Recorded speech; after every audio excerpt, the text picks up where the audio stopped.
Bueno, pues bienvenidos a todos a este nuevo coloquio que os presenta la Fundación Hay Derecho.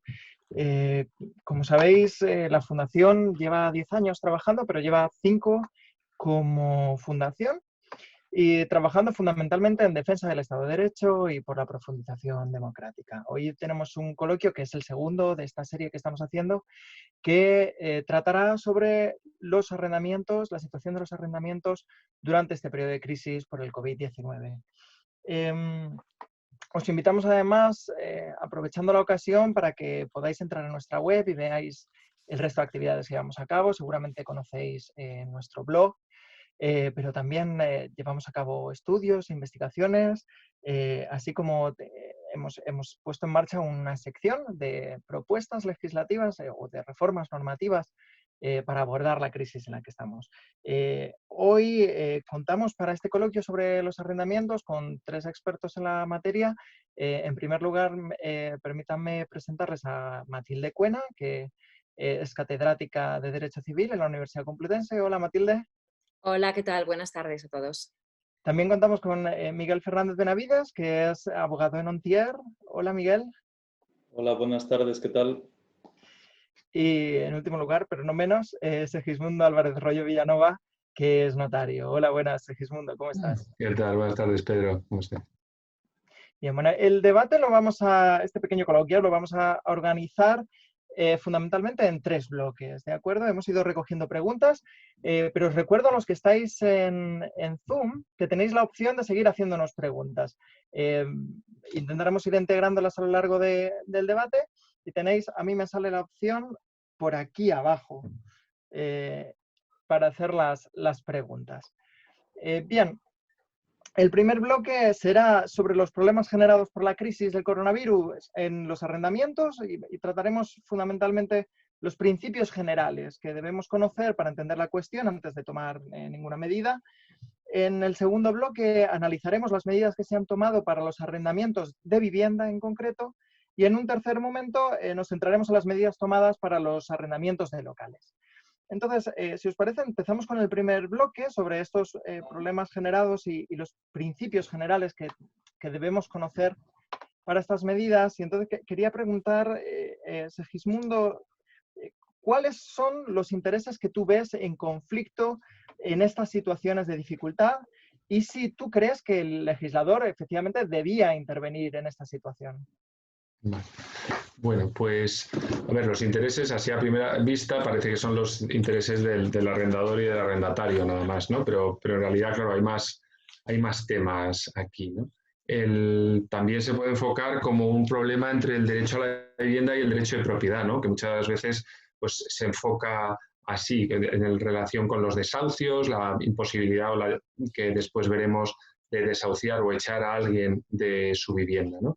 Intuitivamente, si nos preguntan entre el conflicto entre vivienda y propiedad, pues nos inclinamos intuitivamente a favor del derecho a la vivienda, ¿no? De la gente que está viviendo en la casa. Pero si lo pensamos un poco más, pues realmente no es así. Es decir, mi hijo y su novia pueden tener muchas ganas de independizarse y formar una familia, pero no pueden irse a vivir a la casa de veraneo de los padres de Miguel o de los míos si les da la gana, porque el derecho a la vivienda no es que tú puedas ocupar cualquier vivienda, incluso aunque no esté siendo utilizada como vivienda habitual por otra persona. De hecho, el derecho a la vivienda es uno de los derechos reconocidos en la Constitución y el derecho de propiedad está reconocido en la Constitución como uno de los derechos y libertades públicas, y el derecho a la vivienda es simplemente uno de los principios rectores de la política económica del gobierno. Es decir, no hay un derecho concreto a la vivienda. Entonces, yo creo que tenemos que tener claro que esto hay que enfocarlo desde el punto de vista de los contratos. Es decir, aquí hay un contrato de arrendamiento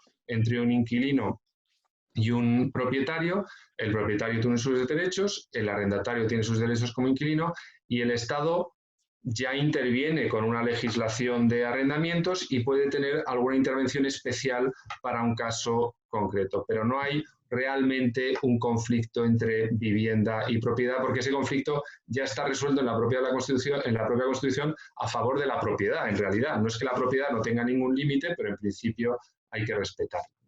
Entonces, y realmente hay que distinguir, que eso lo iremos viendo a lo largo del debate, en que hay dos supuestos muy distintos. En los arrendamientos de vivienda, el COVID, la pandemia, no supone ninguna alteración en el uso de la vivienda, es decir, el inquilino tiene su pleno derecho y de hecho lo está usando más de lo que quisiera probablemente por el hecho del confinamiento. Mientras que en el caso de los arrendamientos de local de negocio, se ha producido una circunstancia sobrevenida que altera la propia esencia del contrato, es decir, porque no se puede utilizar de igual manera el local, pues que todo es un local comercial que está cerrado, incluso cuando pasa el estado de alarma, a lo mejor hay limitaciones que antes no había. Y esa es un poco la diferencia que vamos a ir viendo. En el primer caso, ¿el Estado puede intervenir? Sí, pero no es una cuestión de intervenir en el contrato que no ha cambiado en sus elementos, sino de proteger ese derecho a la vivienda. Es decir, el derecho a la vivienda se debería proteger a través de políticas públicas. Mientras que en el caso de los arrendamientos, en principio es una relación entre las partes contratantes que se resuelve de acuerdo con otros principios especiales para casos extraordinarios que sí están en parte regulados y en parte han sido creados por la jurisprudencia. O sea, que ese es un poco el marco, para dar un marco general de cuál es el conflicto y las diferencias entre unos arrendamientos y otros. Y entonces, ¿tú considerarías que el legislador debería intervenir o tiene que dejar a las partes o en su defecto a los tribunales actuar? Bueno, yo creo que el Estado tiene que intervenir de una manera a través de ayudas públicas a la vivienda, es decir, a los arrendatarios. Eso, desde luego, a los arrendatarios vulnerables que están en situación de dificultad, lo suyo es que el gobierno, el Estado, porque está entre los principios rectores, ayude a las personas en situación de vulnerabilidad a través de créditos, a través de ayudas a fondo de perdido, o lo que sea. Pero eso es un tema. Intervenir en los contratos es una cuestión ya mucho más delicada, ¿no? Y yo creo hay razones para intervenir en los contratos, pero hay que tener cuidado. Las razones pues serían, por ejemplo, evitar la sobrecarga de la justicia. Si en los arrendamientos de local, por ejemplo, es muy probable que, como han cambiado las circunstancias, muchos arrendatarios no se pongan de acuerdo entre si se rebajan o no rebajan la renta, si la aplazan o no la aplazan, y para evitar que todo eso vaya a los tribunales, el Estado puede establecer algunas normas. Pero es difícil porque cada arrendamiento es distinto. Por eso yo, aunque hemos sido críticos con la normativa, creo que no es fácil y la normativa es poco ambiciosa, yo creo, por eso lo ha escrito Mati en el blog, pero yo creo que también es difícil porque intervenir en los arrendamientos es complicado y por tanto dictar unas normas de mínimos como son las que ha dictado el gobierno, yo creo que hasta cierto punto tiene su sentido. Y entonces, Segismundo, sí que yo también te quería preguntar, y hay gente preocupada por esta cuestión, ¿no? Porque entiendo que en los contratos ya existen previsiones y que hay ciertos remedios por defecto, ¿no? Aunque no interviniera el legislativo o el gobierno en este caso, para estas situaciones excepcionales. ¿Podrías explicárnoslas un poquito? Sí, en el Código Civil, y en la normativa, hay supuestos, lo que se llama el caso fortuito y la fuerza mayor, que la pandemia es un supuesto típico de esto, es decir, circunstancias que no se podían prever en el momento de hacer el contrato y que surgen después y que afectan al contrato, ¿no? Entonces, eso, por ejemplo, lo que prevé en relación con la fuerza mayor, es decir, si tú estás obligado a cumplir el contrato y por una circunstancia totalmente extraordinaria y que tú no podías prever ni evitar, no puedes cumplirlo, pues no estás obligado a realizar lo que tenías o lo que te habías comprometido y no estás obligado a indemnizar a la otra parte por el hecho de no haberlo podido realizar.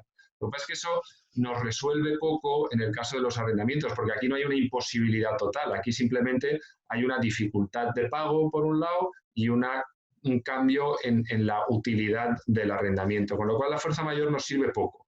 La otra institución típica para estos casos extraordinarios es la llamada cláusula rebus sic stantibus, ¿no? O sea, la idea central de todos los contratos es que los pactos se tienen que cumplir, ¿no? Porque para eso está el derecho de los contratos, el principio latino que es pacta sunt servanda, pero esto, la gente dice que sí, los pactos se tienen que cumplir, que es lo que quiere decir pacta sunt servanda, pero dice rebus sic stantibus, es decir, estando igual las cosas. Es decir, si las cosas han cambiado de tal forma que las partes hubieran hecho algo totalmente distinto, un contrato totalmente distinto a haberlo sabido, se pueden modificar las circunstancias. Esto es un remedio excepcional y que tiene unos requisitos fijados por la jurisprudencia, porque no está regulado en el derecho, muy especiales, ¿no? Que sea una circunstancia sobrevenida, es decir, que surja después de haber hecho el contrato, que sea totalmente imprevisible e inevitable por el que tiene que cumplir, y también que suponga una alteración sustancial en el contrato, es decir, que de alguna manera convierta el contrato en algo totalmente distinto y en excesivamente oneroso para el que tiene que cumplir. Es decir, si podríamos, por poner un ejemplo ya entrando en los locales de arrendamiento, si a partir de ahora, primero ahora tenemos una suspensión, o sea, si la suspensión de la apertura durara durante 6 meses, pues efectivamente parece que no se puede exigir al que tiene un local que siga pagando igual la renta y en los mismos plazos durante estos 6 meses. Si después de la pandemia resulta que los restaurantes se reduce a 1/3 su aforo, pues a lo mejor también es necesario replantearse el contrato o por lo menos permitir a una de las partes que se salga sin indemnizar a la otra. O sea, lo que pasa es que la cláusula rebus sic stantibus se tiene que aplicar caso por caso, es decir, porque en cada arrendamiento será distinto, cada negocio será distinto y estará afectado de una manera diversa, ¿no? O sea que esos son los remedios, que son la fuerza mayor, que ya digo que no se aplica en este caso con demasiada facilidad, y la cláusula rebus sic stantibus. Esa cláusula la aplican los tribunales, pero obviamente no se tiene que aplicar solo cuando llega una sentencia. Esto es algo que está implícito en los contratos, entonces es una obligación de las partes de negociar, de acuerdo con la buena fe, las modificaciones al contrato. Y ahí sí que a lo mejor debía hacer algo más de lo que ha hecho el Estado. En Hay Derecho, Fernando Gomá publicó un post y una propuesta en el sentido de dar, por ejemplo, beneficios fiscales a quienes accedieran a rebajar la renta, ¿no?, de las personas que estén en dificultades.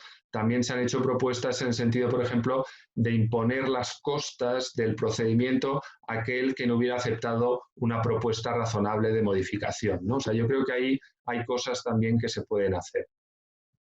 Estupendo. La verdad es que nos están llegando muchas preguntas habitualmente a la Fundación de gente que está en muchas dificultades y claro, nosotros no podemos responder preguntas particulares y es algo que yo también tengo que decir aquí, que las preguntas que se planteen tienen que ser generales y sobre las cuestiones que estamos tratando, ¿no? Pero sí que podemos hacer algunas recomendaciones generales. Tú, Segismundo, ¿tú qué le recomendarías a las partes si se ven en una situación en la que efectivamente no pueden cumplir estos contratos? Bueno, pues como decía, lo que guía todo el derecho contractual es la buena fe, ¿no?, por ambas partes. Entonces, el que no puede cumplir, lo primero que tiene que hacer es decirlo, ¿no? Es decir, avisar a la parte, oye, no voy a poder cumplir, y eso implica un principio de buena fe. No se trata simplemente de no pagar sin más. Y lo normal es que en ese momento se diga, no solo no voy a poder cumplir, sino propongo cumplir en X plazos o propongo que me rebajes la renta, es decir, alguna propuesta de negociación. Y por la otra parte, pues lo mismo, ¿no? Realmente, es decir, lo que hay que hacer, no es lo normal que tome la iniciativa el que sí está cumpliendo el contrato, lo normal es que sea el arrendatario, ¿no?, si no va a poder cumplir, pero podría hacerlo también el arrendador si ve claramente que su arrendatario está en una situación distinta. Y en cualquier caso, el arrendador también tiene la obligación de negociar de buena fe, es decir, mira, esto no puede ser porque yo tengo tales gastos, pero te puedo hacer una rebaja menor, o te lo aplazo y lo aplazamos en determinados plazos, ¿no? Eso es lo que se tiene que hacer. Yo creo que además esto beneficiará a quien actúe de buena fe de cara al supuesto de que no lleguen a un acuerdo y se llega a los tribunales, ¿no? O sea, ahí los tribunales probablemente a la hora de decidir en un sentido o en otro tendrán en cuenta cuál ha sido la actitud de cada una de las partes. Y por supuesto, ya desde un punto de vista también más pragmático y sin perjuicio de la buena fe, por supuesto, cuando se hace eso, pues también guardar las pruebas de que efectivamente has hecho las notificaciones y las propuestas y tu actuación en general en ese sentido de buscar un acuerdo. Estupendo, pues muchísimas gracias. Sobre este bloque así de cuestiones más generales, tenemos algunas preguntas que me gustaría trasladaros a los tres en general, pero, por ejemplo, Eduardo Torres planteaba si hay algún tipo de protección para el arrendador frente a propuestas legislativas favorables a los arrendatarios, como las prohibiciones de desahucios, ¿no? Los alargamientos de los plazos judiciales, si creéis que existen formas de las que se puede proteger el arrendador frente a estas medidas. No sé, Miguel, si tú querías decir algo sobre esta cuestión. Es que ponte el micrófono, Miguel. Ah, sí, tenemos el micrófono desactivado. Un segundo, te lo activo. No sé si me escucháis ahora. Ahora sí, sí, ahora sí. Sí, respecto de las propuestas procesales, que ya ha habido algunas que el Consejo General del Poder Judicial ha puesto sobre la mesa, se ha hablado principalmente de introducir una nueva causa de oposición al desahucio, o sea, de modificar el artículo 444 de la Ley de Enjuiciamiento. Esta reforma, que al final parece que no ha salido, parece que en principio ha sido rechazada por el Ministerio de Justicia, veremos si finalmente toma forma o no. Yo en principio soy partidario de tocar las normas procesales lo menos posible. Es decir, son al final reglas de juego que deben servirnos para todas las situaciones, cuando hay pandemia y también cuando no la hay, y creo que la modificación debe ir más por la vía de las normas sustantivas, porque a fecha de hoy lo cierto es que todas las propuestas que se han puesto sobre la mesa de modificación de normas procesales, tanto esa del que comentaba del desahucio, como otras de las que se ha hablado, lo cierto es que al final plantean modificar la propia estructura del proceso civil, que no creo que sea necesario. El problema de la justicia a día de hoy es otro, que es un tema de tiempos, es un tema de colapsos, es un tema de falta de medios, pero desde luego cualquier medida que pase por reducir garantías o por simplificar el proceso no creo que sea lo más adecuado en este momento. De acuerdo. No sé si los demás queréis decir algo sobre esta cuestión o si no puedo pasar a la siguiente. Matilde, sí, tienes el micrófono desactivado, te lo reinicio. No sé si ahora puedo oírte. No. Sí, ahora sí. Simplemente decía que pasáramos a la siguiente cuestión. No decía, Vale, estupendo. Vale, pues tengo una cuestión de Ignacio Pi que manda directamente para Segismundo. Nos dice Ignacio Pi, la causa de fuerza mayor provocada por la COVID-19 y en cuanto al problema que va a generar el arrendador y el arrendatario, ¿qué es lo que realmente va a provocar? ¿Una necesidad legal de llegar a un acuerdo entre las partes? O si no, y si no fuera posible, ¿qué pasaría? Bueno, yo creo que lo que plantea es eso, una alteración de las circunstancias sobrevenida e imprevisible que da lugar a que verdaderamente una de las partes esté en unas condiciones que le resulta extraordinariamente difícil cumplir, ¿no? Estos son los requisitos. ¿Qué pasa en ese caso? Pues que hay una obligación de negociar entre las partes. Y si no se llega a un acuerdo, pues no hay más remedio que ir a los tribunales, porque alguien pues dejará, lo normal es que puede dejar de pagar, con lo cual se expone al desahucio, o seguir pagando y también interponer una demanda de modificación del contrato, ¿no? Y eso es un poco lo que trata de evitar, yo creo, las normas que se han dictado, es decir, de dictar unas normas un poco de mínimos para de alguna manera prefijar unos mínimos de modificación en algunos supuestos especiales y evitar que todos los problemas o los conflictos lleguen a los tribunales de justicia. Pero aquí pues pasa lo de siempre, es decir, que esto es o por las buenas o por las malas, es decir, por las buenas se llega a un acuerdo, por las malas no tenemos más remedio que ir a los tribunales. Y se trata a toda costa de evitar esto. Yo creo que lo que yo insisto siempre, además desde el principio, es lo que siempre se dice que es más vale un mal acuerdo que un buen pleito.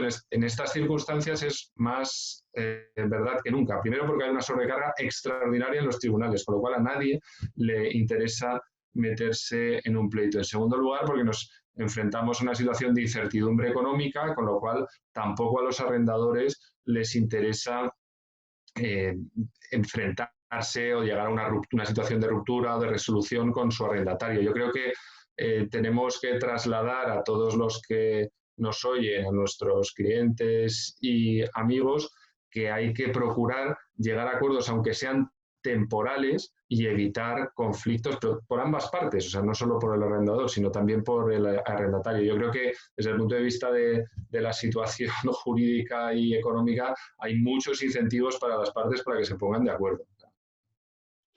Estupendo. Tenemos un montón de preguntas, pero bueno, Alessandro Rayo, por ejemplo, nos mandaba un montón, intentaremos contestarlas todas las posibles, pero yo creo que con respecto a esta cuestión que estamos tratando, hay una que es especialmente relevante. Nos dice Alessandro Rayo, la sentencia que reconoce la rebus sic stantibus puede ser de carácter retroactivo, es decir, puede justificar por haber impagado la renta en meses anteriores al fallo de la sentencia favorable para este. Miguel, no sé si tú querías comentar algo a este respecto o si después Segismundo quisiera. Sí, sobre Miguel, adelante. ¿Se me escucha? Sí. Sobre esta cuestión es extraordinariamente importante que cuando se empiecen a redactar las primeras demandas que pronto van a llegar sobre aplicación de la cláusula rebus sic stantibus, se sea muy escrupuloso en la redacción del petitum. Hay que concretar con todo detalle al tribunal cuál es exactamente la modificación que estamos pidiendo, tanto si es cuantitativa como si es de modificación de tiempos del contrato, de plazos, etc. Y esto tiene importancia respecto de la pregunta que nos hacen porque una de las cuestiones que vamos a tener que recoger en ese petitum, en ese suplico de la demanda, es precisamente con qué fecha pedimos esa modificación, que desde mi punto de vista debe coincidir con aquella en que se produce esa alteración imprevisible que modifica las bases del contrato y que por lo tanto hace necesaria la modificación. Entonces creo que sí, la respuesta sería afirmativa en el sentido de que en la medida en que la parte lo haya pedido, creo que el tribunal debe conceder la modificación del contrato con efectos desde esa fecha, desde la que determine el demandante, que en principio va a ser la de la modificación, la alteración sustancial, que en la mayoría de los casos va a coincidir seguramente con el decreto del estado de alarma. Estupendo, Sí. pues salvo que alguno queráis apostillar alguna cuestión más. ¿Sí, Sigismundo? ¿O no? Sí, no, yo estoy totalmente de acuerdo con Miguel. Creo que de hecho una de las pocas sentencias que recoge la aplicación de la cláusula rebus, que es la de 15 de octubre del 2014, lo aplica desde una fecha anterior a la sentencia, desde luego. Es decir, que lo fija una fecha anterior, no me acuerdo cuál es, si la demanda o antes, pero fija una fecha anterior. Y yo creo que en este caso yo estoy totalmente de acuerdo con Miguel que la fecha será normalmente la de estado de alarma, suspensión de actividad. Bueno, pues con esto, si no hay nada más, pasaríamos al segundo bloque. Sé que hay muchas preguntas, pero es que realmente tenemos poquito tiempo e iremos recogiéndolas e intentaremos ir contestándolas a lo largo del debate. Este segundo bloque va a tratar sobre las medidas tomadas en particular para los arrendamientos de vivienda en estas circunstancias. Entonces, Miguel, yo quería preguntarte ¿qué arrendatarios realmente se pueden beneficiar de estas medidas que ha tomado el gobierno? ¿Podrías explicárnoslo? Bueno, como sabéis, es un Real Decreto que ya tiene, para los tiempos que corren, bastante antigüedad, desde hace más de un mes. Ahora mismo toda norma de más de hace 2 días ya la consideramos vieja o antigua. Pero bueno, este es el Real Decreto 11/2020. A la pregunta que me formulas, ¿qué arrendatarios se van a poder acoger? Pues yo francamente creo que muy pocos. Preveo que el impacto de esta norma sea verdaderamente mínimo cuanto al total de los contratos. Y hay dos ideas que me hacen llegar a esta conclusión. La primera es que en el artículo 5 de ese Real Decreto Ley se establecen con un carácter exhaustivo una serie de requisitos que debe cumplir el arrendador que va a reducir considerablemente las oportunidades de acogerse. Fundamentalmente, resumiendo y sin entrar en demasiado detalle, los requisitos serían 3. El primero se refiere a la situación del arrendatario, habla de situación de desempleo, ERTE, reducción de jornada u otras circunstancias similares, dice, que supongan una pérdida sustancial de ingresos en el mes anterior a la solicitud de la medida. En segundo lugar, los arrendatarios, incluida toda la unidad familiar, van a tener que tener unos ingresos inferiores a 3 veces el IPREM. bueno, umbral que luego es modulable al alza en función de que haya hijos, personas mayores de 65, personas con discapacidad y otros supuestos. Y por último, en tercer lugar, se exige que la renta arrendaticia más los gastos de suministros básicos sean iguales o superiores al 35% de los ingresos netos de la unidad familiar, ¿vale? Con determinadas excepciones en las que no voy a entrar ahora, estos son los requisitos que debe cumplir el arrendatario. Y otra cuestión que me hace pensar que el impacto va a ser bastante reducido es el tema del gran tenedor, ¿no? El concepto de gran tenedor que la norma define como aquella persona física o jurídica titular de más de 10 inmuebles urbanos o con una superficie superior a los 1.500 metros cuadrados. Aquí ha surgido la duda, cuando el legislador habla del concepto de gran tenedor, si se está refiriendo a gran propietario o a gran arrendatario. Parece, conforme a la literalidad de la norma, y yo creo que así se debe entender, que se refiere con titularidad a propietario, de tal forma que baste con ver el número de inmuebles con una simple averiguación en el registro de la propiedad, y cuando se superen los 10 estaremos ante este supuesto. Decía que esto va a tener una fuerte incidencia porque una de las medidas estrellas que anunció el Gobierno en materia de arrendamientos de vivienda era la moratoria o condonación de la deuda arrendaticia. Pero es que en estos casos, únicamente cuando estemos ante el supuesto de gran tenedor, va a tener que ceder al acuerdo y va a tener que conceder una de las opciones que establece la norma. Bien una quita en la renta de un determinado número de meses, bien el aplazamiento. En la medida en que los grandes tenedores rondan entre el 5, he leído, entre el 5 y el 10% del total del parque inmobiliario en alquiler en España, parece que el impacto de esta medida va a ser francamente residual. Estupendo. Yo también quería preguntarte, porque otra de las medidas, ¿no?, que prevé el Real Decreto Ley es la suspensión del procedimiento de desahucio y de los lanzamientos para hogares vulnerables, ¿no? ¿Nos podrías explicar un poco en qué consiste esta y cómo se solicita? Bueno, pues esta es la medida que recoge, que también se anunció a bombo y platillo, que recoge el artículo 1 de ese Real Decreto. Y bueno, es un artículo, yo animo a los que nos estén siguiendo a que traten de leerlo y entenderlo porque es bastante complejo en cuanto a su redacción, pero bueno, voy a intentar más o menos traducir lo que dice. Se está refiriendo fundamentalmente a aquellos procedimientos de desahucio que estén en trámite, que ahora, como sabéis, en virtud del Real Decreto del estado de alarma, todos los plazos procesales están suspendidos y en principio no se están llevando a cabo en este momento lanzamientos. La idea es que una vez levantada esa suspensión de plazos procesales, se le dé un tiempo a aquellos arrendatarios que están en situación de vulnerabilidad, un tiempo extra durante el cual se va a proceder a suspender el procedimiento de ejecución, en la fase en la que se encuentre. Si se encuentra ya señalado el lanzamiento, se suspendería esa actuación procesal, o si es en un momento anterior el plazo que corresponda donde nos encontremos. El procedimiento, en principio, que se debe seguir es la presentación en ese pleito de desahucio de un escrito acreditando que se cumplen los requisitos que antes mencionaba, los del artículo 5. Hay que acompañar también los documentos que acrediten la situación de vulnerabilidad en que se encuentra el arrendatario.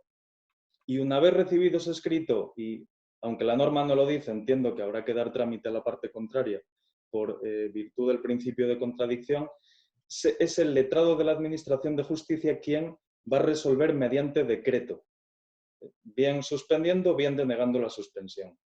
La norma tampoco dice nada sobre el eventual recurso. Yo creo que, evidentemente, una resolución de esta naturaleza del letrado de la Administración de Justicia, evidentemente, es susceptible de recurso, en su caso, ante el juez.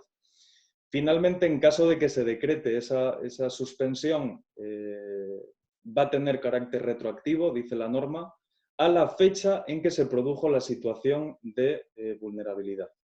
Y en cuanto al tiempo, se establece un máximo de 6 meses, de suspensión, pero la norma también dice aquí que debe ser por el tiempo estrictamente necesario para que los servicios sociales durante el tiempo en que dura la suspensión busquen una alternativa habitacional, una solución para la familia y, por lo tanto, los 6 meses van a ser en todo caso un máximo. 6 meses que se computan desde la entrada en vigor del Real Decreto Ley.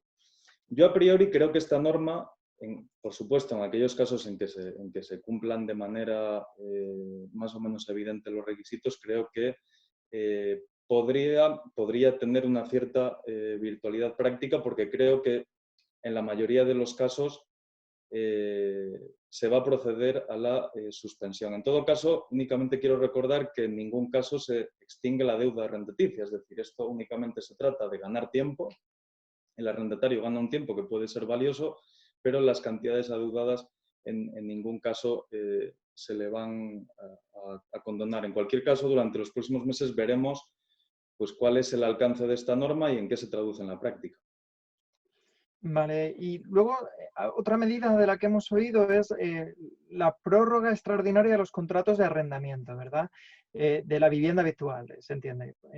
Pero ¿esto en qué caso se puede aplicar y qué impacto prevés tú que va a tener esto en los contratos?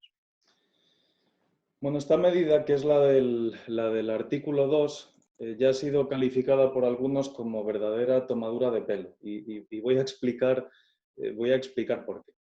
En principio, aplica a todos los arrendamientos de vivienda habitual en los que la prórroga forzosa, la del artículo 9 de la Ley de Arrendamientos, o la prórroga tácita, la del artículo 10, finalice entre la entrada en vigor del Real Decreto Ley y los 2 meses posteriores a la finalización del estado de alarma. Por lo tanto, aquí no entra en juego el concepto de vulnerabilidad al que me refería, ni los requisitos que se deben acreditar en ese sentido. La prórroga es de 6 meses, es la duración que se establece con carácter general en la norma, pero decía que algunos lo han calificado como tomadura de pelo porque parece, o al menos eso interpreto yo del tenor literal de la norma, que esa prórroga no es forzosa. Es decir, lo que está afirmando el legislador es que el arrendatario puede pedirle la prórroga al arrendador, pero éste no va a tener la obligación de concedérsela. Claro, para establecer esto ya teníamos el artículo 1255 del Código Civil, la libertad de pactos y la posibilidad de negociación entre las partes, y no era necesaria una norma para establecer esta posibilidad. En cualquier caso, yo creo que el tenor literal está claro cuando utiliza el verbo podrá aplicarse y no deberá aplicarse, o cuando dice expresamente la norma que esa prórroga extraordinaria deberá ser aceptada por el arrendador. Creo que no hay lugar a dudas, pero en cualquier caso podría plantearse, y seguramente alguien ya lo haya hecho, que interpretando la norma desde un punto de vista teleológico en cuanto a su finalidad de protección del arrendatario y poniéndola en conexión con los artículos que mencionaba, los artículos 9 y 10 de la Ley de Arrendamientos, podría entenderse que esa prórroga sí que es obligatoria. En cualquier caso, yo esto lo someto a debate porque probablemente tanto Mati como Segis tengan una opinión al respecto. Yo creo que aquí en principio la interpretación literal es la que debe prevalecer. Bueno, pues en este sentido abrimos entonces el espacio para que podáis responder las distintas preguntas que se plantean, incluso sobre esta cuestión que acaba de proponer Miguel, pero sí que antes de ello, Miguel, te lanzo una pregunta que nos pasa Elisa de la Nuez, que es nuestra secretaria general. Dice, cuando se quiere hacer una propuesta por parte del arrendatario, ¿cómo se comunica para que haya constancia? ¿Hay alguna forma de hacerlo de manera electrónica? Creo que esto lo has estado tratando, pero si lo puedes volver a remarcar. Bueno, yo entiendo que estas comunicaciones, para que quede constancia de cara a un eventual pleito, en el caso de que finalmente no se alcance un acuerdo y que se niegue la solución que establece la norma, estas comunicaciones se deben hacer por medios fehacientes. El medio fehaciente por antonomasia y el que utilizamos en la práctica es el burofax, aunque entiendo que también podría servir la carta certificada, pero claro, teniendo en cuenta que esta forma de comunicar no deja constancia del contenido de lo que hemos enviado. Y luego, por supuesto, está la forma de comunicación ordinaria que tengamos. Es decir, nada obsta para que se lo pueda trasladar al arrendador si hay en principio una comunicación fluida y una buena fe, ¿no?, en las relaciones entre las partes, lo puede hacer por correo electrónico por la forma en que normalmente lo haga.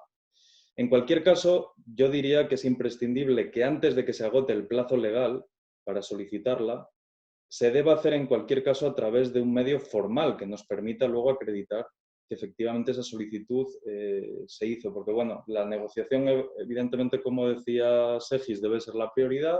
Tenemos que tratar por todos los medios de llegar a un acuerdo, pero si ese acuerdo no se produce, que luego no nos pille la situación por sorpresa y que no podamos tampoco acreditar este extremo. Gracias. Ahora yo quería preguntarte, Matilde, una cuestión, porque nos han estado llegando muchas preguntas durante mucho tiempo y es verdad que eran la mayoría sobre cuestiones particulares, pero muchas al hilo de nuestro blog. Y entonces yo te lanzo esta pregunta, pero te la enlazo con otras que nos llegan, ¿no? Porque dice Álvaro Graciani: ¿en qué situación se encuentran los arrendamientos de temporada, que es muy habitual entre arrendatarios que son profesores, que finalicen estando vigente el estado de alarma? Y lo mismo ocurre, ¿no? Lo sabes, ya, muchos estudiantes que nos han contactado, que tienen unos problemas tremendos porque se han ido, han dejado la casa y no saben exactamente en qué situación se encuentran. No sé si podrías dar alguna nota a este respecto. Pues sí, realmente el problema del arrendamiento de los estudiantes y el de los profesores en general se ha planteado desde el momento en que ahora, pues con el estado de alarma, la universidad ha suprimido la docencia presencial. Hemos sustituido todos, estamos dando las clases online y los alumnos pueden recibir sus clases y hacer todos sus trabajos a través de online, con lo cual la razón por la cual alquilaron esa casa, pues ya no existe porque ya no tienen que acudir a la universidad. Bien, en primer lugar, lo que siempre digo, en estos casos hay que ver el contrato, porque un arrendamiento puede estar configurado, en el caso de los estudiantes puede ser configurado, si es por el curso académico, como un arrendamiento de temporada. Es un contrato de uso distinto de vivienda, ¿de acuerdo? Y que, por lo tanto, si no se ha pactado expresamente que ese arrendamiento, porque este tipo de arrendamientos de uso distinto de vivienda, al margen de la autonomía de la voluntad, es bastante mayor que en los arrendamientos de vivienda, en los de uso distinto se puede establecer el régimen jurídico que se puede remitir incluso al de vivienda. Si en un determinado contrato se ha especificado que se aplicarán las normas del arrendamiento de vivienda, pues ahí se nos aplica el artículo 11 de la Ley de Arrendamientos Urbanos, que prevé un desistimiento unilateral y podría el arrendatario desistir del contrato si ya han transcurrido 6 meses de vida del contrato. Si por el contrario en ese arrendamiento de temporada no se ha establecido cuál es el régimen jurídico, pues curiosamente ahí tiene que cumplir la totalidad del contrato el arrendatario, a pesar de que, porque sigue manteniendo la posibilidad de uso del inmueble. Aquí siempre hay que ver el caso concreto porque, insisto, en el caso de los estudiantes, si es por un curso académico, podemos entenderlo como arrendamiento de temporada. Pero luego hay muchos estudiantes, y yo conozco el caso de cerca, que alquilan un piso por años consecutivos durante toda la carrera. Eso puede ser un arrendamiento de vivienda, ¿vale? En ese caso, los que en ese contrato en particular haya sido un arrendamiento de vivienda tienen un derecho de desistimiento unilateral. En el caso de los profesores exactamente lo mismo. Hay que ver el contrato. Hay que ver el contrato y ver en qué condiciones se ha celebrado ese contrato. Si se considera como un arrendamiento de vivienda, insisto, se puede desistir unilateralmente del contrato con las indemnizaciones previstas en su caso en el artículo 11 de la Ley de Arrendamientos Urbanos. Vale, estupendo, muchísimas gracias.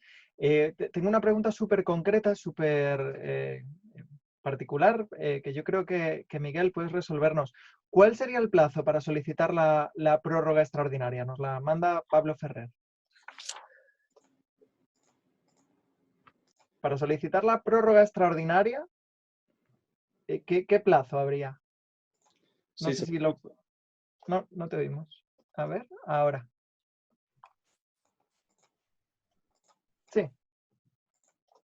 Sí, decía, respecto del plazo para solicitar esa prórroga, en principio la norma no determina,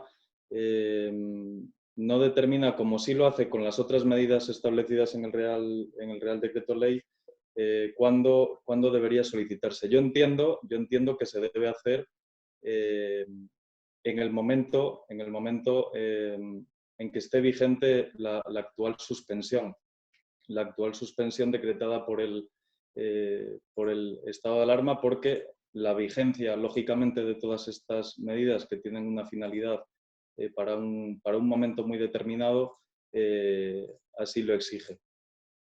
Estupendo, gracias.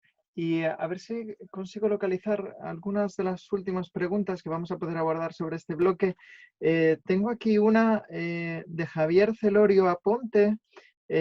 Segismundo, yo creo que esta quizá la podrías contestar tú, a ver si nos puedes dar respuesta. Dice Javier Celorio, ¿qué ocurre con los precontratos de arrendamiento de temporada en los que se hubiera entregado una cantidad en concepto de arras o señal y que no se pueden llegar a celebrar porque el futuro arrendatario ya no necesita el inmueble en primer lugar, porque no puede desplazarse allí debido a las restricciones que solo permiten por el momento desplazamientos dentro de la misma provincia, y quizá porque la vivienda se había arrendado con un fin concreto que al final se ve frustrado? No sé si podrías dar respuesta a esto.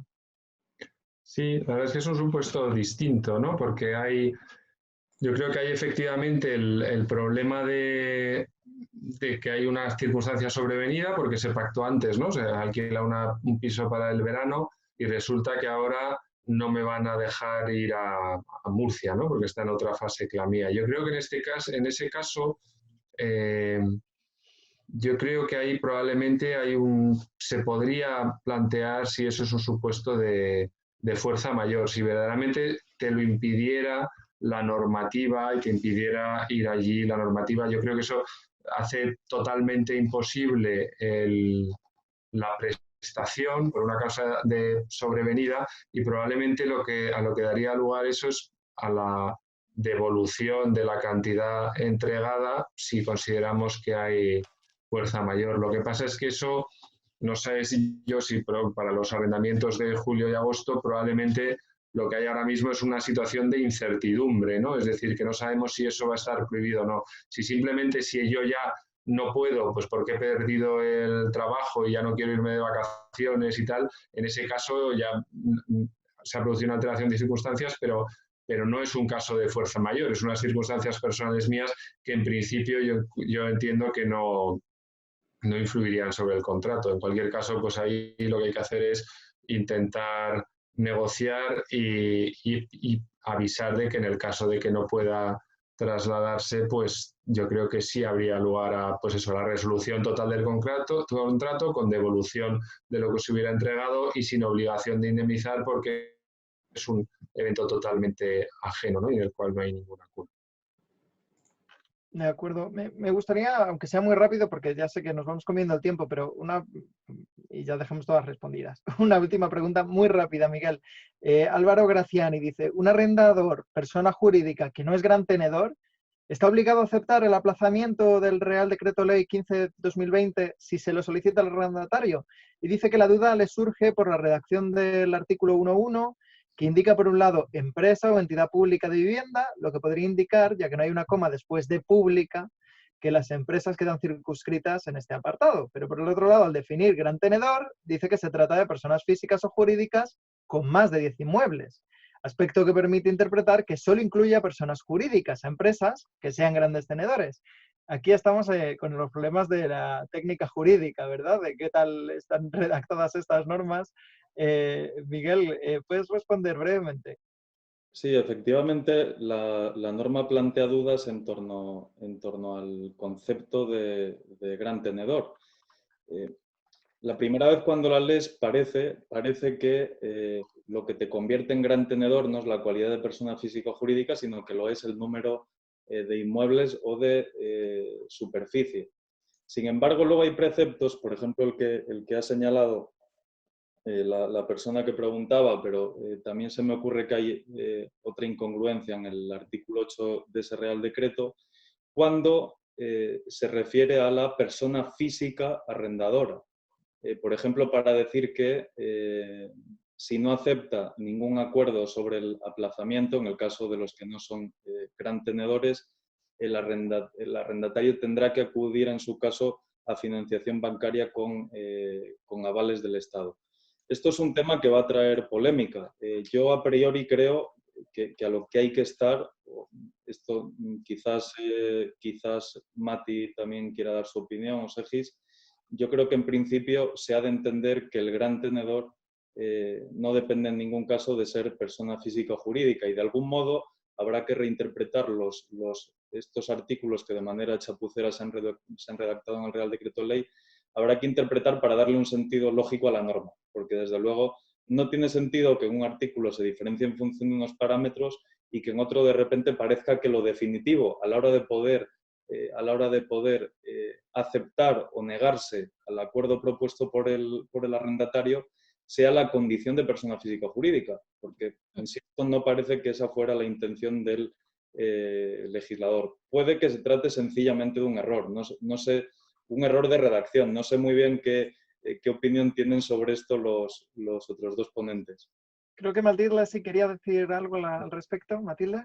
Sí, bueno, yo cuando la redacción del texto está hecha de esta forma, y además, bueno, yo también a la hora de interpretar una norma no solamente hay que atender a la letra, sino también al espíritu y finalidad de la norma.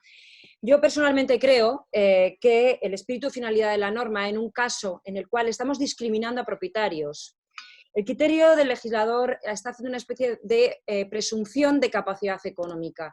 ¿Quiénes son aquellos propietarios que pueden encajar mejor un retraso en el pago de la renta? Y por lo tanto, coincido en este sentido con Miguel pensando que estamos hablando de que tanto la persona física como la jurídica tienen que tener estos inmuebles, ¿vale? Una titularidad de inmuebles, y que no hay que atender tanto a la persona física, a que sea una persona jurídica o no. Por lo tanto, yo sí que creo que, y en cualquier caso, de duda, yo siempre soy partidaria de que sea lo más restrictivo posible, porque aquí estamos a la discriminación que se está produciendo en la norma, ¿no? Hay determinadas personas que están obligadas a soportar una moratoria y otros propietarios que no, ¿vale? Entonces yo pienso que en ambos casos tiene que haber una titularidad. Y acudiendo a otras regulaciones, como puede ser el caso de Cataluña, cuando se habla de grandes tenedores se está haciendo referencia siempre a la titularidad de los bienes, ¿no? Cuando se ha utilizado este término de gran tenedor en otros textos, me estoy queriendo referir, pues se está haciendo referencia a esa titularidad de los bienes, fundamentalmente más que a la condición de persona física jurídica. Pero bueno, esto es una opinión porque todo cabe en este texto. Bueno, pues con esta nota yo creo que podemos cerrar este bloque dedicado a arrendamiento de vivienda y pasar al arrendamiento de locales, a las medidas que se han tomado y a analizarlas. A este respecto nos han mandado preguntas Silvia Alcoberro, José Garay. No vamos a poder detenernos en todas, pero queremos agradecer mucho la cantidad de preguntas que hemos recibido y el interés por este tema. Matilde, al respecto del régimen jurídico previsto en el Real Decreto de Ley, ¿podrías explicarnos por qué son distintas las medidas tomadas para los contratos de arrendamiento de locales con respecto a las que se han tomado para los arrendamientos de vivienda y que estamos viendo ahora? ¿Por qué esta diferencia? Pues una diferencia importante y que yo creo que hay que destacarla, ¿eh? Ya la ha adelantado un poco Segismundo cuando ha hablado de el distinto fundamento, porque yo creo que para ahora interpretar todas las normas y todas las dudas que nos suscita hay que atender a criterios teleológicos y el fundamento de finalidad de la norma. ¿Qué problemas tiene, qué problemas le ocasiona la pandemia a una persona que es arrendataria de vivienda? Pues normalmente el problema que se va a plantear no es que no pueda utilizar el inmueble, porque lo puede utilizar perfectísimamente, es más, si está confinada lo va a usar más que nunca, ¿eh? Aquí el problema es que puede tener problemas para pagar esa renta, precisamente porque le han sobrevenido circunstancias como es que ha perdido el empleo, está metido en un ERTE y tiene problemas de ingresos que le impiden pagar la renta. Entonces, ahí hay una necesidad de vivienda y el sujeto, digamos, que en el que está pensando aquí el legislador es un arrendatario vulnerable. un arrendatario con una incapacidad económica. Esto no nos va a pasar con los locales, porque en los locales, con los arrendamientos de uso distinto de vivienda, que es una equiparación que, por cierto, más amplio que industria, ¿aquí qué sucede? Pues aquí nos encontramos con que hay un arrendatario que alquiló un local para desarrollar una actividad económica que ahora el decreto de alarma le prohíbe directamente desarrollar. Con lo cual, la causa, el motivo, la presuposición, utilizando terminología más clásica, es por la cual ha alquilado es precisamente desarrollar esa actividad económica. De manera que si no la puede desarrollar, desaparece un poco la causa, el motivo relevante que determinó. Y aquí entramos ya no en un problema de solvencia, como ocurre con el arrendamiento de vivienda, que nos planteamos con un señor que no puede pagar por un problema de solvencia. Entonces, el Estado le ayuda vía con moratoria, reducción de renta o ayudas fiscales. En el caso del local de negocio, no. Y tiene su lógica, porque el problema es diferente. Aquí se ha producido un desequilibrio entre las posiciones de las partes, una onerosidad excesiva en las prestaciones, que es lo que hace que entremos de lleno, como ha dicho antes Segismundo, en el terreno de la cláusula rebus sic stantibus. Por lo tanto, aquí, como vemos en la propia regulación, el que puede reclamar esta moratoria, si nos fijamos, no es un arrendatario de local de negocio vulnerable. Puede ser incluso una persona solvente, no necesariamente ha tenido una pérdida de actividad. Vamos a ver ahora quiénes son los que tienen, quienes pueden pedir estas moratorias, pero sí que es cierto que no nos deriva la norma al vulnerable. Y es por esta razón, porque no estamos ante un problema de solvencia, sino ante una alteración extraordinaria de las circunstancias que motivaron la celebración del contrato. Y aquí el problema clave que se nos plantea en los arrendamientos de uso distinto de vivienda, dices, vale, muy bien, tenemos un decreto de alarma, me prohíbe realizar la actividad, me cierra el restaurante, por poner un ejemplo, y resulta que me cierra la actividad, tengo que seguir pagando la renta. Como muy bien se dice en el preámbulo, el Código Civil no resuelve claramente de manera equilibrada esta cuestión, ya que ha habido una polémica entre los civilistas sobre si con arreglo al Código Civil, quién y en la ley de arrendamientos urbanos, quién tenía que soportarles. ¿Lo tiene el arrendatario de local de negocio que seguir pagando la renta a pesar de no poder desarrollar la actividad económica? A mi juicio, con la regulación del Código Civil en la mano y la ley de arrendamientos urbanos, la respuesta es que sí. Así como hay autores que muy justificadamente, por tanto aquí podríamos discutir del tema, yo no lo comparto, que entienden que aquí habría un problema de que no cumple el arrendador su obligación de entregar la posesión pacífica de la cosa, porque el concepto, digamos, que haríamos responsable al arrendador de la capacidad que tiene el arrendatario de realizar actividad económica, lo cual parece más coherente en un arrendamiento de industria, pero no tanto en uno de local de negocio, donde yo lo que hago es que le transmito una posesión pacífica, no se dice útil, se dice pacífica, y por lo tanto que en el caso de que sufra evicción, evidentemente ahí sí que va a responder el arrendador, pero no tiene, en mi opinión, obligación de responder en estos casos, y el arrendatario es el que tiene que pagar la renta. Esta es la idea, y el Código Civil no ha reproducido en esta sede una norma que a mí me resulta muy cómoda, a muchos abogados no se la oigo ni mencionar, porque yo la he defendido mucho esta norma en el blog Hay Derecho, porque hay en el Código Civil un artículo pensado para arrendamientos rústicos que ya atendía a esta situación, que era el artículo 1575, y que nos ahorraba ir a la rebus. Repartía el riesgo en función de las pérdidas que sufriera el arrendatario rústico cuando perdía sus cosechas por una pandemia, por un caso fortuito extraordinario, decía aquel que era absolutamente imprevisible. Bien, la pandemia por COVID-19, desde luego, era absolutamente imprevisible y podría entrar aquí. Y yo siempre había propuesto que se estableciera una norma, señores, que me evitara tener que acudir a una modificación judicial de los contratos, porque esta película de la rebus es muy bonita sobre el papel, pero es que en la práctica, que es lo que a mí me importa, puedo acabar en un juzgado. Y para cuando el juez se haya pronunciado sobre la modificación de este contrato, es muy posible que este virus, ojalá, haya desaparecido y por lo tanto ya no tiene utilidad. Yo creo que el legislador tiene que ser práctico y establecer una norma, tendría que haber establecido una norma, incluso aplicación analógica desde 1575 en el sentido siguiente. Se rebaja la renta en la misma proporción que se rebajan los ingresos con un suelo del 50%. De manera que se reparte el riesgo entre los dos. Porque estar aquí discutiendo si el riesgo lo sufre el arrendatario o lo sufre el arrendador es trasladar el problema de uno a otro.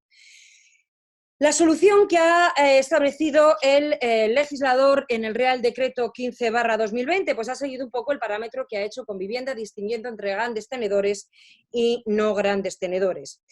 Y en el caso de los grandes tenedores, desde luego no se ha establecido una norma en paralelo al artículo 1575, pero sí que está hablando el legislador en el lenguaje de rebus sic stantibus, ¿de acuerdo? ¿Y qué dice aquí? Dice, en la línea con la cláusula rebus que permite la modificación del contrato si se dan determinados requisitos. Yo creo que aquí la idea del legislador ha sido, creo. La idea fue, voy a poner una regla que evite que estos señores tengan que acabar en el juzgado. No ha prohibido, como diré a continuación, la posibilidad de alegar la rebus. Creo que no lo ha prohibido. Pero su idea era esa, establecer una regla que resolviera el problema a corto plazo. Y la idea no era mala, lo que pasa es que lo ha hecho mal, en mi opinión. ¿Cómo lo ha hecho? Cuando se trata de grandes tenedores, ha optado, siempre que no hayan llegado a un acuerdo con anterioridad, ha optado por que hagan una moratoria, se establezca una moratoria que es obligatoria para el arrendador gran tenedor. Es una moratoria obligatoria y no se prevé rebaja de la renta. No se prevé rebaja de la renta, ni tampoco se prevé, a diferencia de las ayudas a vivienda, la posibilidad de que el arrendatario pueda obtener ayudas o se le pueda financiar de alguna manera para ayudarle al pago de la renta. Simplemente la única medida es esa moratoria, que es obligatoria, insisto, para el arrendador gran tenedor. Claro, aquí el problema ya es la duración de esa moratoria, que el otro día yo en redes sociales discutía y veo que, bueno, pues no está claro. Se habla, y lo oía yo el otro día en una sesión en el Colegio de Abogados de Barcelona, hablan de 4 meses, 4 meses, 4 meses. En mi opinión, la moratoria no es de 4 meses. Yo creo que si tenemos en cuenta el texto de la norma, exactamente está hablando de que la moratoria se tiene que aplicar durante el estado, lo que dure el estado de alarma, que no sabemos cuánto es. No sabemos cuánto va a durar el estado de alarma y sus prórrogas, por lo tanto, hay una duración que ya es indeterminada, que es la duración del estado de alarma. Pero luego prevé, dice ya, las mensualidades siguientes prorrogables una y una. En mi opinión, aquí, siempre y cuando, dice, si aquel plazo fuera insuficiente en relación con el impacto provocado con el COVID-19. Ahora que estamos viendo aquí cómo se está haciendo la desescalada, se entiende mejor esta norma. En mi opinión, ¿cuál es? ¿Cuánto dura esta moratoria que es imperativa para el arrendador gran tenedor? Dura todo el estado de alarma y las sucesivas prórrogas que vaya haciendo el gobierno, ¿vale? Y además es posible que con posterioridad a la conclusión del estado de alarma se pueda prorrogar la moratoria durante 4 meses más. Siempre y cuando, aquí es un requisito cumulativo, el arrendatario demuestre que sigue teniendo impacto sobre su actividad económica el COVID-19. Y lo estamos viendo ahora. Ahora en la desescalada vemos cómo se están poniendo límites en determinados locales de aforo, etcétera, con lo cual podría suceder que aun cuando ya pudiera el arrendatario reiniciar su actividad económica, esta le siguiera suponiendo una pérdida de ingresos. Y en este caso se podría, si se demuestra, prolongar esta moratoria durante 4 meses más, o incluso si en esos primeros 4 meses, después de haber hecho, algunos restaurantes de hecho dicen que no van a abrir porque no les va a salir rentable abrir en determinados periodos, se pudiera prolongar esta moratoria. Pero aquí sí que hay un tope de 4 meses y siempre que se pruebe que hay ese impacto. En el caso de que el arrendador no sea un gran tenedor, que es el 95% de los casos, como muy bien ha señalado antes Miguel, aquí la norma es un poquito de chiste, porque sí que establece que podrá pedir el arrendatario una moratoria, pero no dice que sea obligatoria para el arrendador. Y simplemente dice que el arrendador podrá quedarse en una mensualidad de fianza, que ya sea la fianza legal establecida de 2 mensualidades, en arrendamiento de uso distinto, incluso una fianza voluntaria que se haya pactado aparte, se podría utilizar en concepto de pago de la renta. Esto es lo que establece la norma. Y aquí nos planteamos el siguiente problema. Si la norma lo que le está diciendo aquí, que le está dando el Real Decreto Ley a este arrendatario, que puede pedir una moratoria y que no tiene obligación el arrendador de darla, pues si esto es así, pues obviamente no ha aportado nada. Bien, del texto es lo que se deduce con claridad porque cuando se trata de gran tenedor dice de manera expresa que el arrendador tiene que aceptar esa moratoria. Sin embargo, aquí no. Pero aquí, ¿qué aporta? ¿Qué podría aportar la norma para que la norma tenga algún sentido? Porque yo interpretar las normas de manera que no tengan sentido no parece muy lógico. Bien, en primer lugar, yo creo que esta regulación, tanto la de gran tenedor como la que no es gran tenedor, no excluye la posibilidad de que yo me pueda pueda aplicar la cláusula rebus, incluso no hablar de moratoria, sino hablar de una rebaja de la renta, ¿vale? Esto, normativa, no la excluye. Ahora bien, tratándose de un arrendador que no es gran tenedor, ¿vale? Como ya la ley le dice que puede solicitar una moratoria, digamos que tiene ya preconstituida mucha prueba para ir a esa, digamos, rebus fuera del decreto. Porque aquí ya yo creo que el juez, en el caso de que el arrendador no la aceptara, el juez tendría derecho a darle esa moratoria, pero podría jugar con el plazo. No tendría que andar probando, como una circunstancia normal de la cláusula rebus, la alteración de las circunstancias, extraordinaria, imprevisible. No.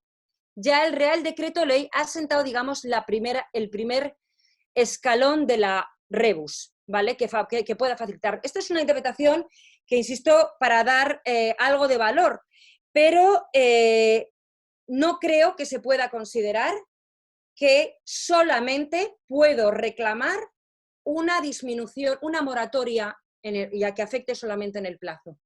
Yo creo que aquí el legislador no puede haber colocado al arrendatario, que es al que pretende proteger, en una situación peor en la que estaba.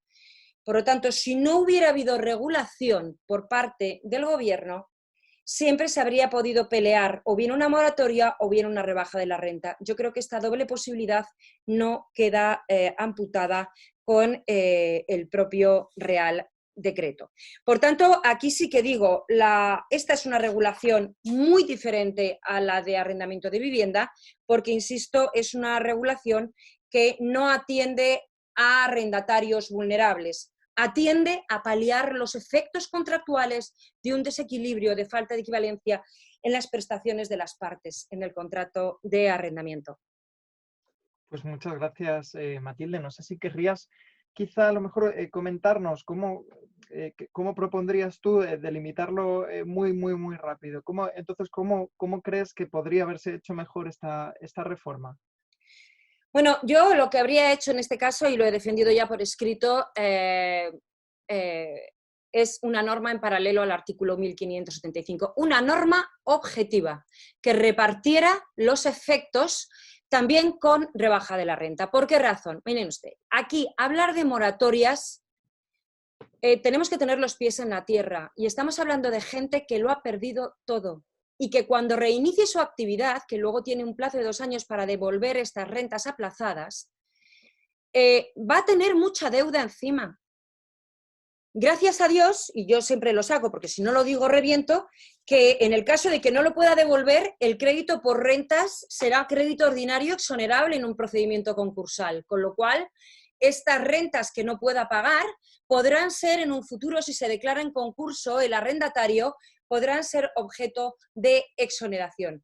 Pero en mi opinión, una norma adecuada a la tremenda circunstancia que estamos viviendo habría sido la de repartir estos efectos de la mala suerte en ambas partes contratantes, en la línea del artículo 1575, y que por lo menos la mitad de la renta sea algo que siempre tendría derecho a cobrar el arrendador, pero que no solamente se previera una moratoria, sino también una disminución de la renta. Yo personalmente creo que uno de los grandes claves del impacto económico de esta crisis es el enorme apalancamiento de particulares y empresas, y hay que establecer medidas que reduzcan el apalancamiento. Estas cantidades de renta que va a tener que va a deber este arrendatario, que va a empezar con su actividad económica, que le va a costar echar a andar con su actividad económica, pues le va a poner muchas piedras en el camino. Y digo que, por tanto, afortunadamente, tenemos este régimen concursal de la segunda oportunidad que le puede limpiar un poco ese exceso de pasivo que estas medidas discretas pueden provocar. Muchas gracias. No tenemos mucho tiempo, pero quiero recoger algunas preguntas para este bloque. Y, hay un tema que sale bastante, que es la cuestión fiscal. Eduard Torres preguntaba si nos podríais explicar cómo se contemplan en los supuestos planteados para arrendamientos distintos de vivienda de cara al IVA en caso, por ejemplo, de moratoria, de condonación. No sé si Miguel querría comentar esto o Matilde, si tú también tienes algo que decir. Bien, en el caso del impacto fiscal, aquí hay una recomendación que yo creo que hay que hacer, que es muy importante a efectos fiscales. Hay que tener claro que cuando el arrendamiento de vivienda está sujeto a IVA, uno tiene que pagarlo a pesar de que el arrendatario haya incumplido. ¿Vale? Así lo establece la normativa fiscal. Luego, al cabo del año, cuando se haya determinado incobrable, podrá recuperar las cantidades, pero hay que pagarlo. Salvo que se pruebe que la deuda no ha surgido porque se ha novado el contrato, se ha hecho una novación, se ha hecho un aplazamiento, una moratoria. Y por lo tanto, si se ha aplazado el pago de la renta, pues no hay que el impacto tanto en IVA como en IRPF o impuestos de sociedades, en su caso, pues no se devenga, ¿vale? Pero siempre y cuando se documente claramente, esa moratoria, porque de lo contrario, para la hacienda pública, el que no se haya cobrado la renta puede ser un simple incumplimiento y el incumplimiento, sin más, no hace que se tenga que dejar de pagar el IVA. De acuerdo. Tengo varias de Alessandro Rayo. No sé cuál priorizar. Tengo una por aquí que dice, si un empresario no tiene suficiente capacidad económica para pagar la totalidad o parte de la renta del local y efectivamente deja de pagar, entonces hay un incumplimiento contractual por su parte. Claro. Es decir, es el problema que le suelen pasar a todos los arrendatarios, que muchos de ellos no pueden pagar porque no tienen dinero para hacerlo. Es decir, aunque la razón por la cual no se pueda pagar sea por un caso de fuerza mayor, cualquier razón, ese es el típico riesgo de crédito, y para esa cobertura, precisamente para ese riesgo de crédito, que es el que se tiene siempre cuando se contrata, se establecen los avales y se establecen las fianzas y otro tipo de garantías. Y dice también, partiendo de la premisa de que el Real Decreto 15/2020 prevé que se puede solicitar el aplazamiento de 4 mensualidades siguientes al cese del estado de alarma y que la solicitud debe ir de una en una, cada mes se solicita la ese mes, según él le entiende, nos pregunta si el plazo máximo para solicitar la medida es de un mes desde la entrada en vigor del Real Decreto Ley, es decir, hasta el 23 de mayo de 2020. Si se pide hoy, 5 de mayo de 2020, el primer aplazamiento de la renta y el próximo aplazamiento se solicita el 5 de junio de 2020, ¿no se estará entonces fuera del plazo? No sé si la pregunta es muy compleja para responderla así en directo. Creo que no entiendo bien la pregunta, pero bueno. Dice, no hay contradicción con que hay que pedir el aplazamiento. La moratoria. Si no hay contradicción con que hay que pedir el aplazamiento mes a mes. Esto es lo que él ve. Pero eso es una vez que haya concluido el estado de alarma, cuando excepcionalmente hay que probar dos cosas. Una, que todavía me sigue impactando en la actividad económica el COVID-19, que es lo que dice la norma, y puedo pedir esa prórroga porque todavía no tengo dificultades para realizar mi actividad económica. Tengo que probar los dos. Ahí ya es, una vez construido, es una prórroga adicional, que se tiene que pedir una vez que haya concluido el estado de alarma. De acuerdo. Y luego tenemos algunas preguntas más. Por ejemplo, si debería continuarse pagando en el caso de pedirse judicialmente la aplicación retroactiva de la cláusula rebus. No sé si Segismundo podría a lo mejor aclarar esto. ¿Habría que continuar pagando si se pide judicialmente la aplicación retroactiva de la cláusula rebus? ¿Esto se puede hacer? El arrendatario está obligado a pagar, es decir, que si te conceden la cláusula rebus, lo normal es que la exoneración, como estábamos diciendo, no sea de toda la renta, sino que sea de una parte de la renta, y normalmente en los pocos casos en los que se ha concedido la cláusula rebus, el famoso este de 2014, fue un 29% lo que le rebajaron la renta. O sea, el arrendatario está obligado a pagar y si no paga está incumpliendo. Lo que pasa es que si interpone una demanda y él le está haciendo pagos parciales o incluso si no está pagando, pues a lo mejor el tribunal a lo que le dice es que pague pues hasta este 70, el 50%, lo que determina la cláusula rebus, en su caso con intereses, pero vamos, lo que está claro es que de momento está incumpliendo. Es decir, lo que no cabe, a mi juicio, y esto conecta con otras preguntas que se han hecho, es directamente decir no pago la renta. Bueno, puedes no pagar la renta, obviamente, a lo mejor no puedes pagar la renta, pero lo que está claro es que eso supone un incumplimiento. Las teorías que algunos han defendido, que ha citado Matilde, sobre la posibilidad de no pagar nada de renta porque no puedo utilizar o no puedo abrir, a mi juicio, son erróneas y además queda claro después de la regulación que el legislador considera que sí existe una obligación de pago. Para eso establece una moratoria, para que puedan dejar de pagar sin incumplir, porque si no, efectivamente, hay un incumplimiento. Yo creo que esto, como tantas cosas, pues unas personas lo ven muy claro, pero claro, es muy fácil verlo muy claro por los dos lados. Yo por un lado puedo decir, oye, yo no puedo abrir el bar, pues entonces no pago. Y el otro podrá decir, oye, a ti el Estado te prohíbe abrir el bar, eso no es mi problema porque ahí tienes tu bar con todas sus instalaciones. O sea, es muy fácil verlo muy claro y cuando las dos partes lo ven muy claro es que normalmente ninguno tiene razón, que es lo que ha dicho Matilde, ¿no? O sea, aquí en estas situaciones que son extraordinarias y que afectan gravemente al contrato, lo que hay que hacer normalmente es repartir el riesgo, ¿no? Entre las partes. Sí, yo quería decir algo, ¿puedo decir algo? Claro, claro.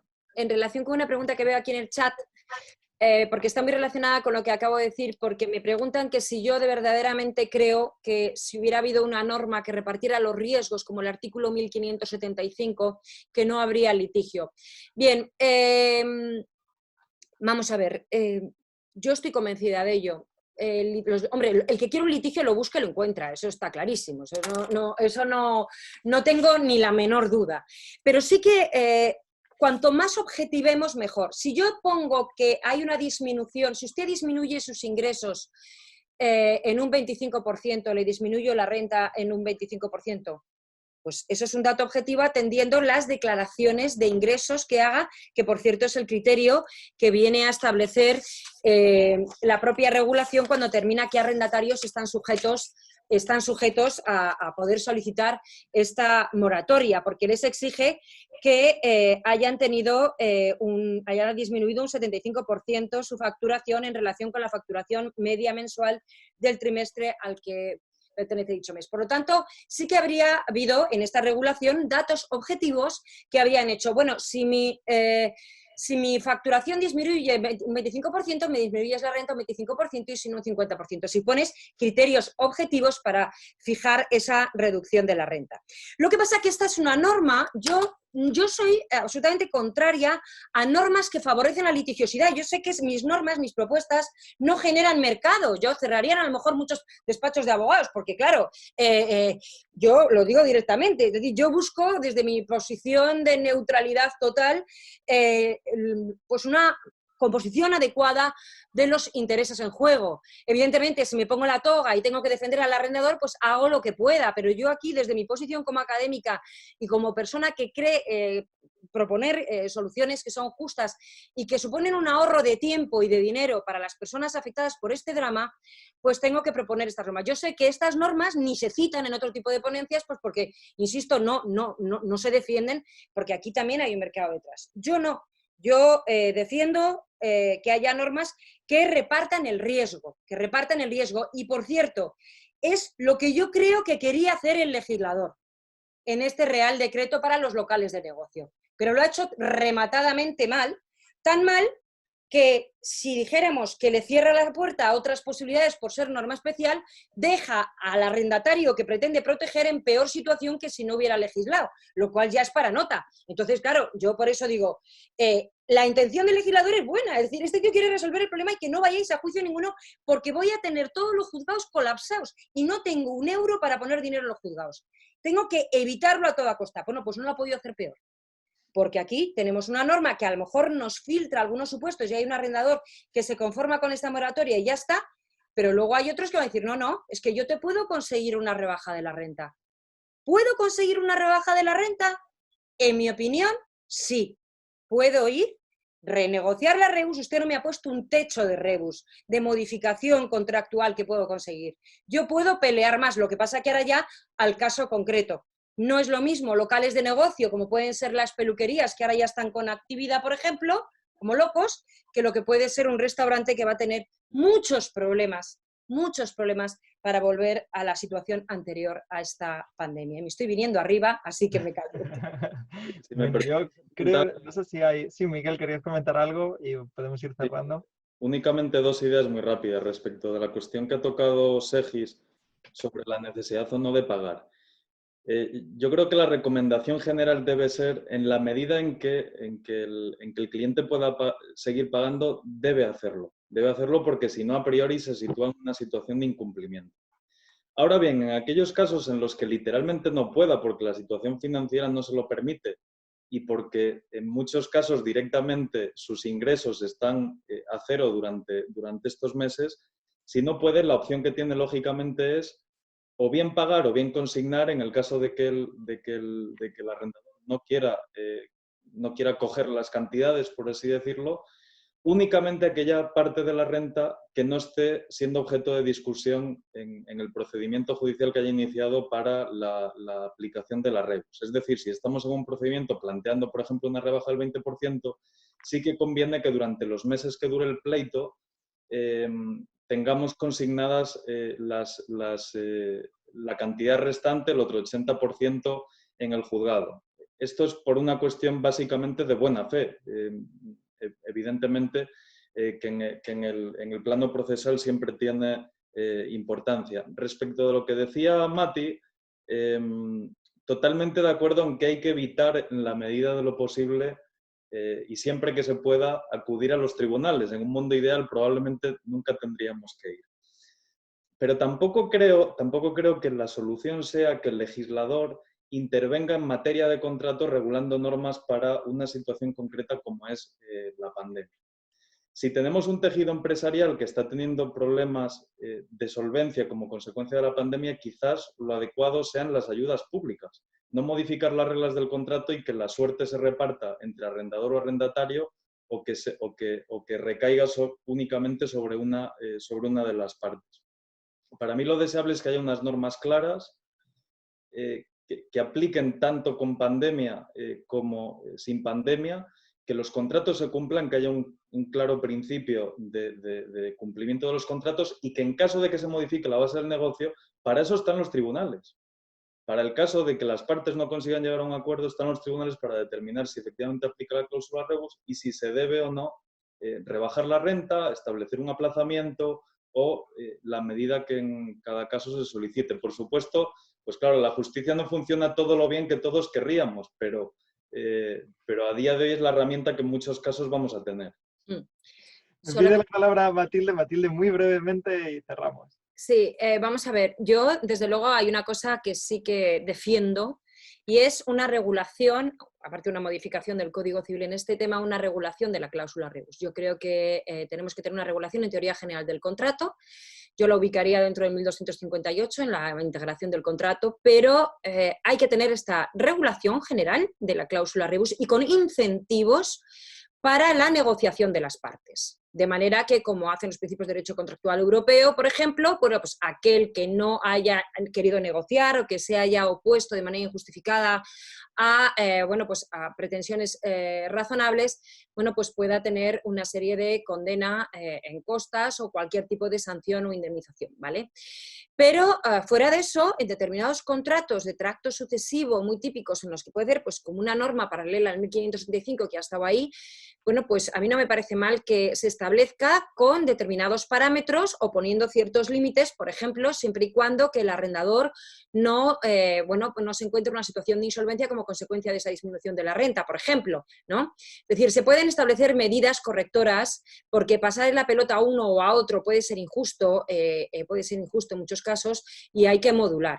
Pero todo lo que sea, los jueces evidentemente están ahí y aquí la labor de los abogados va a ser absolutamente fundamental para favorecer los acuerdos. Pero yo creo que la legislación Lo que tiene que hacer es incentivarlos. Y lo de las ayudas públicas, bueno, todo el mundo pide ayudas públicas. Lo que yo creo que la gente no es muy consciente es el grado de endeudamiento con el que ha pillado esta pandemia al gobierno español. Si le llega a pillar como en el año 2008, que teníamos un 34% de deuda pública sobre el PIB, pues no había habido mucho problema, pero ahora estamos con el 100% y el dinero no cae del cielo. Entonces, resolverlo todo con ayudas públicas pues no es muy sencillo. Nada más. Bueno, evidentemente es un tema que nos está generando un debate interesantísimo, pero solo doy la última palabra a Segismundo, muy breve, y cerramos porque vamos muy fuera de tiempo, pero es verdad que el debate yo creo que lo merece. Segismundo, adelante. No, es por dar la razón a los dos, ¿no? O sea, yo creo que efectivamente, en principio, el Estado no puede intervenir de manera general en los contratos porque cada contrato es distinto. Sin embargo, yo creo que efectivamente podía haber ido un poco más allá de lo que lo ha hecho, como dice Mati, para algunos casos muy determinados y de manera muy temporal. Es decir, para aquellos locales que hubieran estado cerrados durante un tiempo, pues a lo mejor y solo durante el tiempo del periodo de alarma y sin tener que entrar en facturaciones, podía haber previsto una rebaja. Probablemente se podía haber ido un poco más lejos, pero es verdad que es difícil establecer una regulación general porque o dejas descubiertos la cabeza o los pies, ¿no? Al final. O sea que al final hay muchos contratos y sobre todo las consecuencias, que era otra de las preguntas, por eso quería intervenir también, que se habían hecho. Es decir, por ejemplo, se pregunta si se puede dar lugar a una revisión de la renta para siempre, no solo durante el estado de alarma. Pues la Rebus normalmente lo que se pide es normalmente una revisión de la renta de ahí en adelante, pero para eso, lógicamente, es muy pronto para saber cuáles van a ser los efectos sobre la restauración, sobre etcétera, y eso indudablemente tendrá que resolverlos más adelante los tribunales. En fin, muchísimas gracias a todos. Yo creo que ha sido un debate muy interesante, muy vivo. Creo que habéis resumido también en vuestras intervenciones muy bien cuál es el espíritu de estos coloquios, que es dar voz a gente que sabe de lo que está hablando, que conoce temas que nos afectan a todos, que es analizar de forma crítica pero constructiva las medidas que está tomando el gobierno en esta situación tan complicada para tantos, que tiene tantos efectos en la vida de todos. Y nada más, solo me queda agradeceros muchísimo la participación, a Matilde, a Miguel, Segismundo, muchísimas gracias. Y por lo demás, agradecer muchísimo a quienes nos habéis seguido desde Zoom. Ya sabéis, para las siguientes semanas, si os queréis apuntar a Zoom, podéis realizar preguntas por aquí. Y también a quienes habéis estado en YouTube viéndonos. Solo me queda invitaros a los próximos coloquios que llevaremos a cabo. Y, por supuesto, animaros a seguirnos en redes sociales, especialmente en Twitter, y a seguir nuestro blog, donde podéis encontrar todo este tipo de análisis jurídico de las medidas que estamos viendo. Muchísimas gracias a todos y un saludo.